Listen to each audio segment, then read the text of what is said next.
이 시간 우리에게 주시는 말씀 시편 128편입니다.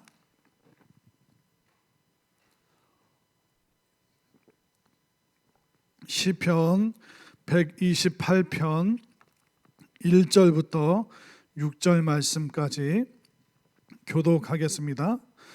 여호와를 경외하며 그의 길을 걷는 자마다 복이 있도다.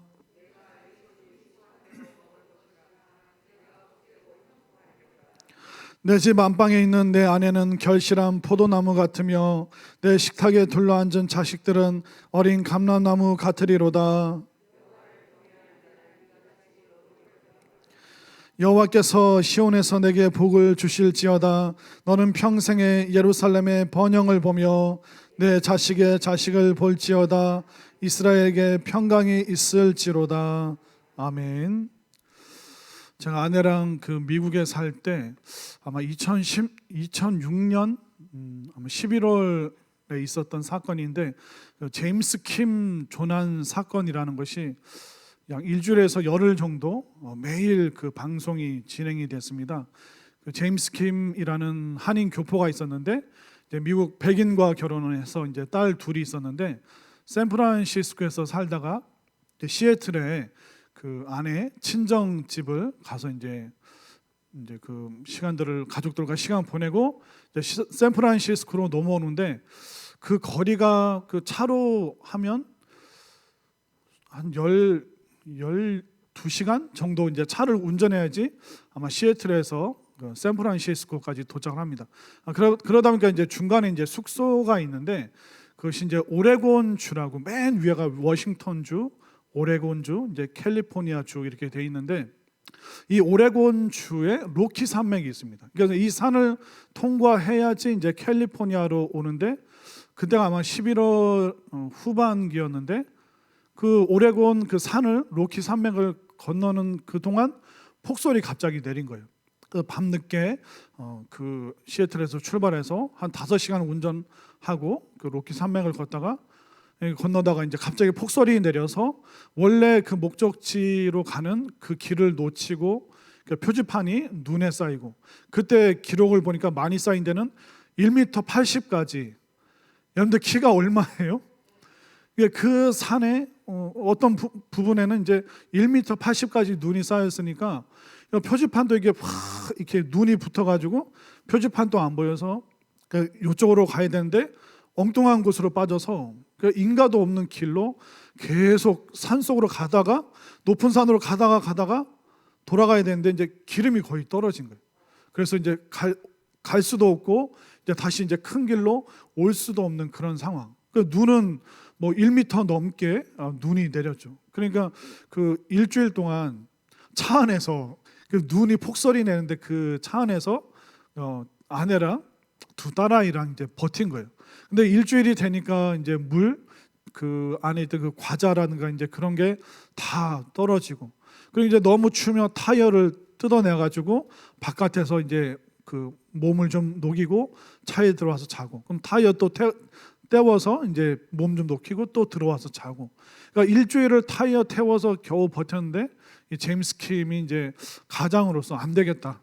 내가 나가서 이제 아침에 나가서 오후까지 조난 신고를 못하면 다시 올 테니까, 나 지금 일주일째니까 우리 너무 위험하다. 그러니까 잠깐 나가서 이제 둘러보고 오겠다 했는데 그 길이 마지막 길이 된 거예요. 나중에 이제 한 열흘 지나서 이제 찾게 됐어요. 오레곤 주에서도 찾는데 거의 포기해가지고 이제 제임스 킴 한인 아버지가 이제 혼자 이제 돈을 내서 헬리콥터 이제 3개를 동원해서 찾다가 한 열흘 만에, 조난된 지 열흘 만에 이제 찾은 거예요. 근데 그 엄마랑 두 딸은 이제 차 안에서 버티다가 살았죠. 근데 그 아들은 한 25km를 그냥 비슷한 자리 이렇게 빙 돌다가 이제 내려갔다가 이제 다시 올라와야 되는 그 길에서 이미 이제 엎어져서 이제 동사한 채로 발견이 됐죠. 그것이 이제 한인 사회에서도 굉장히 큰 충격이었고, 또 미국이나 캐나다에서도 한 열흘 동안 계속 그들을 구조할 수 있도록 이제 뭐 미국 방송에서 이제 기도 부탁도 하고 굉장히 이슈가 됐던 그런 사건입니다. 그래서 11월만 되면 이제 그 기억이 이제 늘 이제 제가 나는데, 그러니까 우리 삶이란 게 그런 것 같아요. 우리가 노력하고 애쓰지만 그 어떤 가장이나 집안의 어른의 노력이 마치 밑 빠진 독에 물을 붓듯이 그렇게 아무것도 남는 것이 없는 그런 것이 우리의 인생이 아닌가. 그러니까 25km를 헤맸는데 그 헤매는 길에서 1.6km만 더 가면 큰 길이 있어서 거기는 이제 사람들이 많이 다니는 도로인데, 그러니까 조금만 더 방향을 잘 잡았으면 이제 살아날 수도 있었는데 그 25km 애쓴 게 완전히 이제 뭐 아무것도 아닌 것이 돼버리는 것이죠. 지금 우리가 코로나를 지금 8개월, 뭐 2월까지 합치면 지금 9개월을 지나가고 있습니다. 마치 우리도 한 자리를 뱅뱅 도는 것처럼, 마치 추운 겨울날 우리가 견디는데 이 제임스 킴처럼 올해 한 해를 보내면서 우리 손에 아무것도 쥐어진 것이 없고 밑빠진 독에 물이 다 빠져나가듯이 우리가 상실감, 또 허전함, 보고 싶은 사람, 만나고 싶은 사람, 또 마음껏 누리고 싶은데 그것을 누리지 못하기 때문에 애쓰는데 이렇게 허전한 인생 가운데 과연 우리에게 어떤 것이 희망이 되고 또 소망이 될 수 있겠는가? 우리의 수고가 헛되지 않기 위해서 또 하나님께서 우리에게 주시는 오늘날 우리에게 필요한 그 희망이 무엇인가? 정말 우리에게 위로가 되는 그 메시지가 무엇인가 고민을 하는데, 오늘 말씀이 여러분들에게 위로가 되었으면 좋겠고, 오늘 말씀 통해서 여러분들이 큰 힘을, 좀 새로운 힘을 이 코로나 시대 때 좀 새로 얻으셨으면 좋겠습니다. 자, 오늘 말씀에 보면 그 복에 대한 이야기가 나오거든요. 자, 1절을 보실까요? 1절. 여호와를 경외하며 그의 길을 걷는 자마다 복이 있도다. 자, 하나님의 길을 걸어갈 때 복이 있다 얘기하죠. 4절로 가보십시오. 4절 똑같은 복이 나옵니다. 여호와를 경외하는 자는 이같이 복을 얻으리로다. 자, 한국 단어로는 이 복이라는 단어가 똑같죠. 근데 1절에서 말하는 복과 4절에서 말하는 복이 좀 다릅니다. 자, 1절은 행복, 우리의 일상에서 누릴 수 있는 그 행복을 말하는 것이고, 4절에서 말하는 복은 하나님만이 주실 수 있는 축복. 그래서 우리 인생의 행복은 바로 하나님께서 축복하실 때 그 복이 이루어진다. 그래서 1절은 이제 에세드라는 그 행복이라는 단어고, 이제 4절이 바라크, 이제 하나님만이 주실 수 있는 그 축복. 그러니까 오늘 요 본문 말씀에서 말하는 그 복이 굉장히 다른데, 우리 인생이 어떻게 행복해질 수 있는가? 바로 하나님께서 축복해 주실 때 우리가 행복하다. 근데 그 행복의 조건이 무엇인가? 우리가 수고하고 애쓴 것이 헛된 것이 되지 않도록 하나님의 축복이 필요한데, 그 축복이 임하는 그 세부적인 아주 우리 일상의 중요한 행복에 대해서 오늘 시편 128편이 말하고 있습니다. 자, 첫 번째 행복이 뭘까요? 바로 일터에서 일하는 것이 하나님께서 주시는 축복이고 우리가 누리는 행복이다라고 말하고 있습니다. 2절 말씀 보십시오. 내가 내 손이 수고한 대로 먹을 것이라. 내가 복되고 형통하리로다. 손이 수고한 대로 그 결과물이 있고 그 결과물을 먹고 마실 수 있다면 그것만큼 행복한 것이 없다라고 시편의 저자가 말하고 있습니다.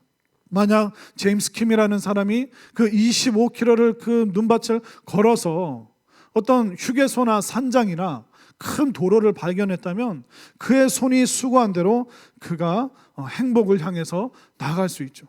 근데 하나님께서 손이 수고한 대로 먹을 수 있도록 축복을 안 베풀어 주시면 우리는 그 수고가 헛된 것이 되는 그런 인생을 살 수밖에 없는 것입니다. 결국 우리가 일거리가 있는 것, 일터에 출근할 수 있는 것, 내가 아침에 일어나서 어딘가 가서 보람되게 하루를 보내고 다시 집으로 돌아올 수 있는 것, 이것이 하나님께서 주시는 우리 인생의 첫 번째 행복이라는 것이죠. 내가 건강해야지 일할 수 있고 또 취업을 또 소망하는 우리 자녀들이 또 본인이 원하는 그 직장에 다닐 수 있는 것, 이게 진짜 행복이구나. 오늘 성경에서 그렇게 말하고 있습니다. 그리고 2절을 다시 보면 내 손이 수고한 대로 먹을 것이다. 이제 수고한 대로 먹는다, 이 말은 뭐냐면 수고한 대로 누릴 수 있다. 이 말은 뭐냐면 우리가 매일매일 일을 다닙니다. 또 하루하루를 보냅니다.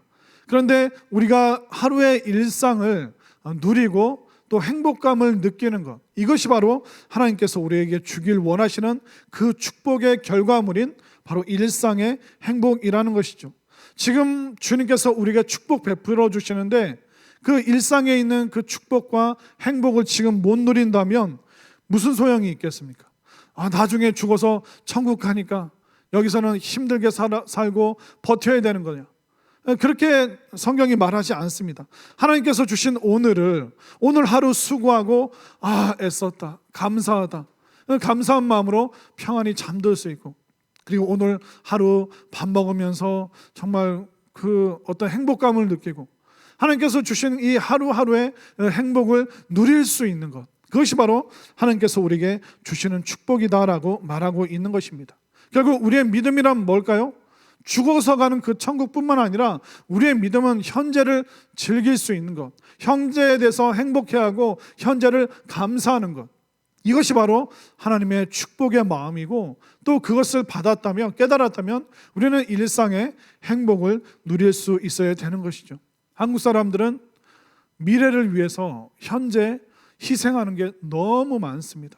집 한 칸 마련 위해서 막 안 먹고 안 마시고 허리띠 막 졸라매고, 또 아이한테 모든 것을 쏟아붓는다고 부부가 함께 누릴 수 있는 그 행복을 못 누리고, 서로 못하게 하고 서로 못 가게 하고, 우리 내 새끼. 그러니까 나중에 미래를 위해서 또 미래를 위해서, 그러다 보니까 이 지금 현재 행복이 미래를 위해서 저당 잡히니까 지금 하나님께서 주시는 그 행복과 그 축복을 못 느끼면 어떻게 될까요? 일탈하는 거예요. 엉뚱한 쾌락, 여기 행복이 있고 여기 축복이 있는데 지금 현재에서 그걸 못 누리니까 엉뚱한 데 가서 쾌락을 찾고 엉뚱한 데 가서 이상한 짓을 하는 그런 사람들이 너무 많다는 것입니다. 왜? 하나님께서 지금 누리도록 만들어주신 매일의 일터, 매일의 삶, 그것을 우리가 누려야 되는데 못 누린 사람들이 너무 많기 때문에 오늘 시편 말씀은 우리의 소중한 순간순간들, 시간들, 그거 하나님께서 주신 거기 때문에 하나님께서 주신 것을 너희들아 수고한 만큼 그것을 누릴 수 있는 그 행복을 꼭 여러분들이 얻고 체험하고 또 함께 나눌 수 있게 되기를 간절히 소망합니다. 자, 두 번째, 우리가 누리는 행복이 먼저 일터에서 주어졌고 그 다음 행복이 어디에서 주어질까요? 가정이다라고 말하고 있습니다.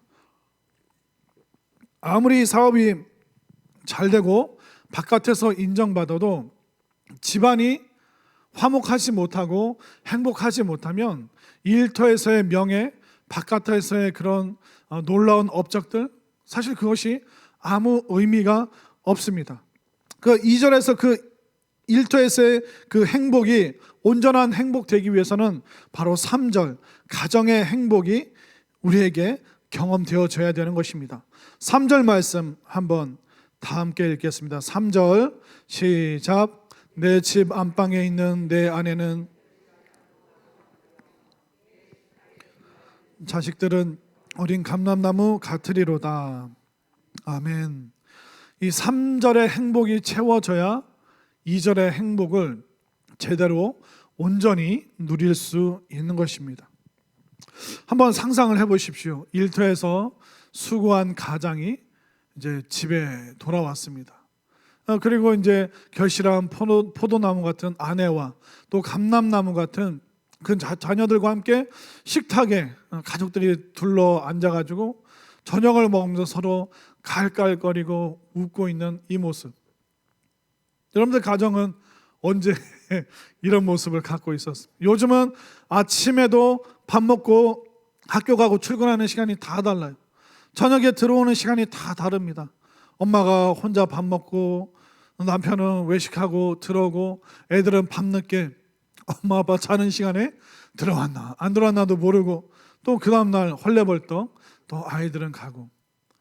이 3절에서 말하고 있는 것은 그 한 가족이 둘러 앉아 있는데 비싼 음식을 먹어서 좋은 게 아닙니다. 외국에서 수입한 그 값비싼 식탁이기 때문에 그들이 행복한 게 아니에요. 무슨 일인지 모르는데 그렇게 우습지도 않은 이야기 가지고 깔깔거릴 수 있는 그런 가족들. 제가 이제 예전에 어떤 가족에 대한 세미나를 하고 이제 나왔더니 어떤 분이 그러더라고요. 목사님, 저희 집도 저희 아들이 사춘기 전까지는 깔깔거리고 재밌는 일들이 참 많았습니다. 사춘기 되니까 말도 없고 방문 탁 걸어 잠그고. 사춘기 전까지는 내 자식인데 그 이후부터는 친구들한테, 학교한테, 군대로, 나라로, 그리고 며느리 집으로. 이게 인생인 것 같아서 씁쓸합니다. 그런 얘기를 하는 걸 보게 됩니다. 근데 중요한 것은 뭐냐면 하나님께서 우리 가장들의 마음을 움직여 주셔야 돼요. 야, 다 앉아봐. 오늘 목사님이 비싼 식탁이 아니어도 깔깔거리면서 웃어야 되는데 너 웃어. 당신 웃어. 강제로 시킨다고 그게 되나요? 하나님께서 마음을 움직여 주셔야죠. 가장의 마음을 움직이시고 아내의 마음을 움직여 주시고 또 자녀들의 그 마음을 움직여 주실 때 정말 웃음 꽃피는 우리 가정이 될 수 있는 줄 믿으시기를 바랍니다. 그러면 이런 웃음이 넘치는 그런 것이 가능하기 위해서 가족들이 서로를 어떻게 여겨야 될까요? 서로를 불쌍히 여겨야 됩니다. 남편은 아내를 연약한 존재로 여겨야 됩니다. 또 아내는 남편을 불쌍한 존재로 여겨야 됩니다. 남자들이 말이 없죠. 밖에서 온갖 수모를 겪고 힘든 일이 있어도 자존심이 있으니까 말을 안 해버립니다. 그러니까 그 속에 모르는 울분, 화, 짜증. 그 남자들이 얼마나 많습니까? 여자분들은 풀잖아요. 자매가 있으면 어떻습니까? 보통 몇 시간 통화하죠? 자매가 있으면? 형제 자매 하나도 없어요? 여자 자매들은 보통 한두 시간 통화하더라고요. 그리고 이제 끊으면 또 여자 고등학교 동창한테 전화해가지고 막 얘기하고. 근데 남자는 어디 가서 풀 길이 없는 거예요. 그래서 대부분의 한국 남자들은 뭐 술 마시고 담배 피고 이제 그러다 보니까 40, 50 넘어가면서 그 스트레스가 계속 쌓이게 되는 것이죠. 우리는 서로 상대방을 비난한다고 해서 상대방이 교정되거나 바뀌질 않습니다. 이게 가정을 이루신 분들, 그 남편 뜯어 고치려고 했는데 고쳐지나요? 사실 저부터도 안 고쳐지던데요. 제 아내가 그렇게 금식하고 기도해도 제가 바뀔까요? 안 바뀌어요. 애들한테 책상 좀 정리해라, 네 방 좀 치워라. 결국 그 일이 다 누구 일이에요? 엄마 일이 되잖아요. 치워라 그래놓고 그 치울 때까지 기다리는데 엄마들은 혼자 주섬주섬 이제 잔소리하면서. 결국 우리는 서로 불쌍히 여겨야 되는 거예요. 아내들이 얼마나 연약한 존재입니까? 조금만 힘든 일 있으면 그냥 눈물 쭉 흐르고. 남편들은 더 연약한 불쌍한 존재죠. 말 못하고 어디 가서 나누지도 못하고 속에 있는 이야기 정말 허심탄회하게 꺼내놓지도 못하고 얼마나 불쌍합니까? 그렇기 때문에 우리는 어떻게 해야 됩니까? 비난한다고 해서 상대방을 뜯어 고치겠다고 혼내고 이리저리 막 구석으로 몰아넣는다고 해서 사람이 변하는 게 아니에요. 불쌍히 여겨주고 긍휼히 여겨주고, 그것이 오늘날 우리 가정에서 여러분들의 마음 가운데서 이 긍휼히 여기는, 불쌍히 여기는 마음이 다시 살아 일어나게 되기를 간절히 소망합니다. 또 자녀들에게도 마찬가지입니다. 오늘 본문 말씀이 우리 자녀들에 대해서 뭐라고 말합니까? 3절 끝에 자식들은 어린 감람나무 같으리로다. 이 감람나무가 처음엔 작아요. 그런데 크게 자라면 20m, 30m까지도 엄청나게 자라는 그 나무가 감람나무예요. 그 말씀은 뭐냐면 바로 우리 자녀들이 엄청난 잠재력을 가지고 있는 그런 존재라는 것입니다. 일본에 그 코이라는 그 관상용 잉어가 있습니다. 근데 이 잉어는요, 그냥 알아서 자라는 게 아닙니다. 환경에 따라서 이 잉어는 자유자재로 몸이 커집니다. 그 어항처럼 좁은 데 놔두면 이 똑같은 물고기인데 어항에서 자라면 5에서 8cm밖에 안 자라요. 근데 얘를 또 저수지에 연못 같은 데 갖다 놓잖아요. 그럼 한 30cm, 40cm 정도 자라요. 근데 이 코이라는 잉어가 그냥 강에서 자라면 1m 넘게, 아무도 안 놀라죠. 여러분들 몇 미터예요? 여러분들 잉어가 1m라고 생각해 보십시오.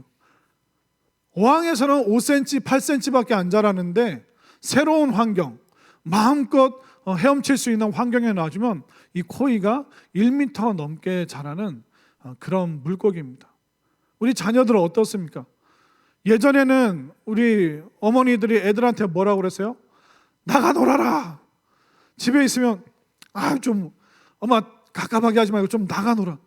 거의 방목하듯이 막 키웠어요. 그래도 큰 사람, 훌륭한 사람 많이 나왔죠. 그런데 우리는 지금 오늘날 어떻습니까? 어항 속에, 어항 속에서 아이들을 키우다 보니까 안전하긴 한데 잔챙이인 거예요. 너무 소심한 거예요. 미래에 대해서, 자유에 대해서, 희망에 대해서, 꿈에 대해서, 비전에 대해서. 꿈과 비전 얘기 요즘에 많이 없습니다. 그냥 현실 안주. 그냥 어항 속에 살아. 연못이나 강은 위험해. 그러니까 거긴 갈 생각하지 말고 어항 속에서 살아. 그러다 보니까 오늘날 우리 자녀들이 정말 뜨겁게 민족을 품고 정말 세계 선교를 위해서 뜨겁게 기도할 수 있는 자녀들이 과연 몇 명이나 될까? 우리에게, 우리 가정에 필요한 것이 뭘까요? 하나님께서 우리 가정 돌봐주신다. 아내를 연약한 존재로 여기고 남편을 불쌍하게 생각하고 우리 자녀들 그 한계를 가두지 말고 그 잠재력을 우리가 억눌리는 것이 아니라 정말 하나님께서 이 아이를 감람나무처럼 정말 어떤 환경에서도 적응하고 뿌리 내리고 마음껏 뻗어갈 수 있는 그런 존재가 될 수 있도록 기도하는 것이, 또 그 삶을 위해서 여러분들이 우리 자녀들 또한 자유롭게 만들어 줄 수 있는 것이 바로 부모의 사명이라는 것을 다시 한번 깨달으시길 바랍니다. 이 감정, 이 생각, 또 이런 꿈이 있을 때 우리 가정은 행복하고 바로 그 행복한 가정이 바로 하나님의 축복을 누리는 정말 아름다운 가정이 됨을 믿으시기를 바랍니다. 세 번째, 하나님께서 주시는 축복은 뭘까요? 삶의 지경이 넓어지는 그 행복이 하나님께서 주시는 축복입니다. 5절 말씀을 보실까요? 여호와께서 시온에서 내게 복을 주실지어다. 너는 평생에 예루살렘의 번영을 보며. 자, 시온에서 복을 주시고 그리고 그 번영은 예루살렘에서 한다라고 말합니다. 제가 나름대로 이게 뭐냐면 시온에서 예루살렘까지의 축복이라고 저는 이제 그 이름을 짓는데, 시온은 뭐냐면 하나님께서 계신 성전을 시온이라고 말했습니다. 그리고 예루살렘은 뭐냐면 우리의 땅, 우리가 살아가는 그 일상의 자리를 예루살렘으로 지금 표현하고 있습니다. 결국 오늘날로 말하면 우리가 성전에서, 교회에서 받은 그 축복이 우리의 가정에서, 일터에서, 사회에서 그것이 쫙 끊임없이 펼쳐지는 것, 이것이 바로 시온에서 예루살렘까지의 축복인데, 이 축복이 여러분들 삶을 행복하게 만드는 비결이라는 것을 깨달으시길 바랍니다. 그래서 우리는 가정을 넘어서야 돼요. 내 새끼 그 생각을 자꾸 뛰어넘어야 돼요. 우리는 예루살렘, 이 땅, 정말 하나님께서 우리에게 허락하신 이 모든 것을 생각하면서 이 교회의 축복이 흘러 넘쳐서 선화동과 대전과 또 이 한반도 온 열방까지 뻗어나가는 이 시온에서 예루살렘의 축복을 여러분들이 소망하고 또 기대하시기를 바랍니다. 그래서 내 가족, 내 자식 그것만 생각하지 마시고 우리의 마음이 좀 넓어졌으면 좋겠습니다. 지금 오늘 광고 드린 대로 연탄 나눔에도 적극적으로 좀 참여해 주셨으면 좋겠고, 이웃 사랑 나눔 잔치 해마다 하는 거지만 해마다 그것이 필요한 사람들이 꼭 있다는 것입니다. 근데 내가 올해는 그냥 넘어가자 그러면 누군가 그 도움의 손길을 못 받는 안타까운 일이 생길 수 있습니다. 우리 집만, 내 자식만, 그것이 아니라 그 생각이 예루살렘까지, 우리의 일상의 이 땅까지 흘러넘치는 일이 반드시 여러분들 마음에서부터 이것이 샘솟을 수 있게 되기를 바랍니다. 선교사님들과 연락하고 교제하고 그러다 보면 선교사님들이 제일 고민하는 게 영적인 문제가 아니에요. 물질적인 문제예요. 요것만 있으면 이런 집을 세울 수 있고, 요게 있으면 그 선교센터를 교회를 지을 수 있고, 그 산에 뭐 비타민이라든가 비누라든가 그런 걸 갖다 줄 수 있을 텐데. 제가 전에 사역하던 교회에서 청년들 열 몇 명이 이제 네팔로 이제 선교를 갔습니다. 근데 네팔에서도 이제 좀 고산족들이었는데 뭐 하다 왔냐 그랬더니 머리 감겨 주다 왔대요.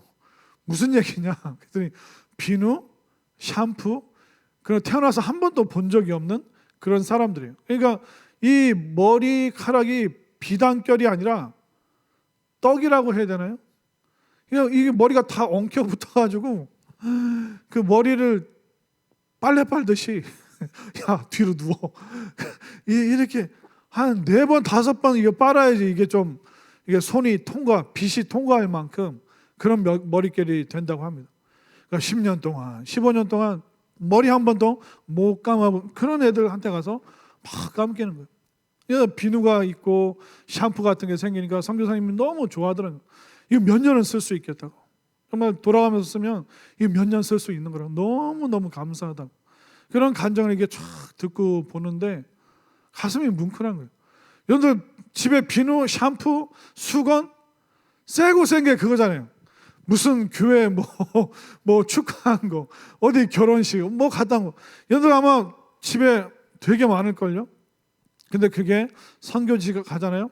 여러분들 아무렇지도 않게 여기는 그 치약, 칫솔, 비누, 뭐 빨래 비누, 그 선교지 가면 그거는 기적이에요, 기적.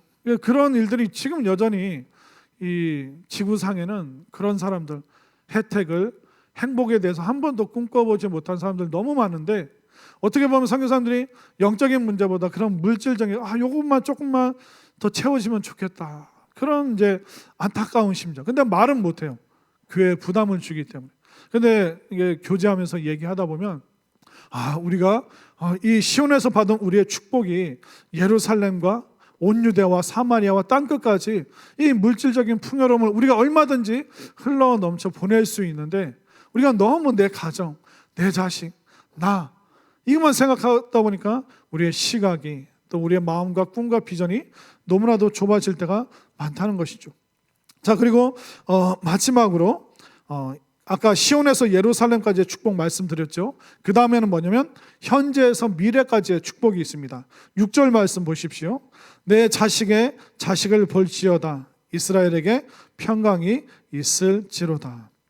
내 자식의 자식, 당대에만 복 받는 것이 아니라 이 축복이 지금 우리가 사는 이 세대뿐만 아니라 다음 세대, 후세대, 이 하나님의 은혜와 축복이 끊임없이 펼쳐지는 이 놀라운 비전과 꿈을 시편 128편의 저자가 지금 마음에 품고 있는 것입니다.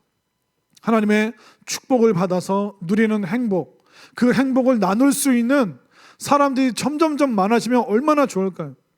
하나님을 경외하고 또 일터에서 열심히 일하고 그것을 내가 누릴 뿐만 아니라 나눌 수 있는 그런 마음, 또 가족들이 한마음 한뜻 되어서 우리만 생각하는 것이 아니라 지금 우리가 도울 수 있는 게 뭘까요? 우리 가족 이름으로 할 수 있는 게 뭘까요?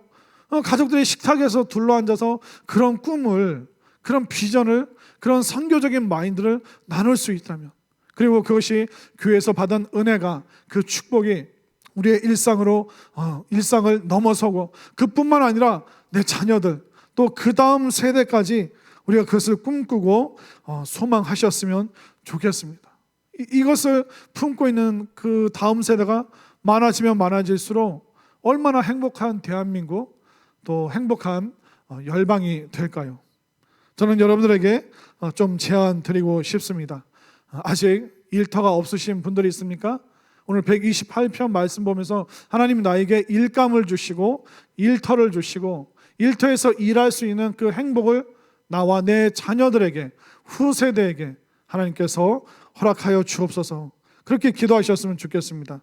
아직 결혼하지 않은 우리 자녀들이 있습니까? 우리 자녀들이 이런 행복한 식탁에서 가족들이 함께 있는 것을 꿈꿨으면 좋겠습니다. 결혼했는데 아직 아이가 없습니까?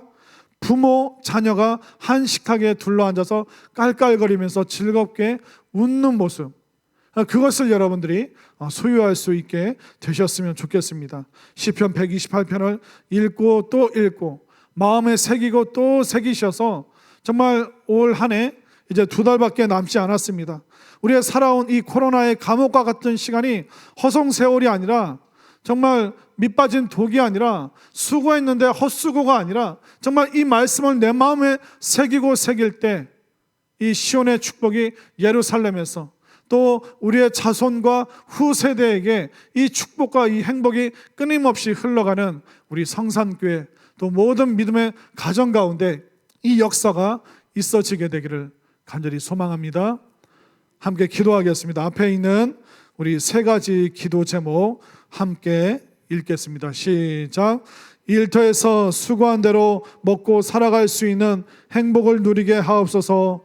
가족이 서로 긍휼히 여기는 가운데 식탁에 둘러앉아 웃음 꽃피는 행복을 누리게 하옵소서. 시온에서 받은 축복이 우리의 가정과 일상을 넘어 땅 끝까지 흘러넘치게 하옵소서. 우리 말씀을 기억하면서 통성으로 기도하시겠습니다. 주여. 아버지 하나님, 시편 128편의 이 행복과 축복의 말씀이 우리 가정에서 실현될 수 있도록, 이것이 단순히 꿈이 아니라 실제로 펼쳐질 수 있도록 도와주시옵소서. 하나님, 우리가 일터에서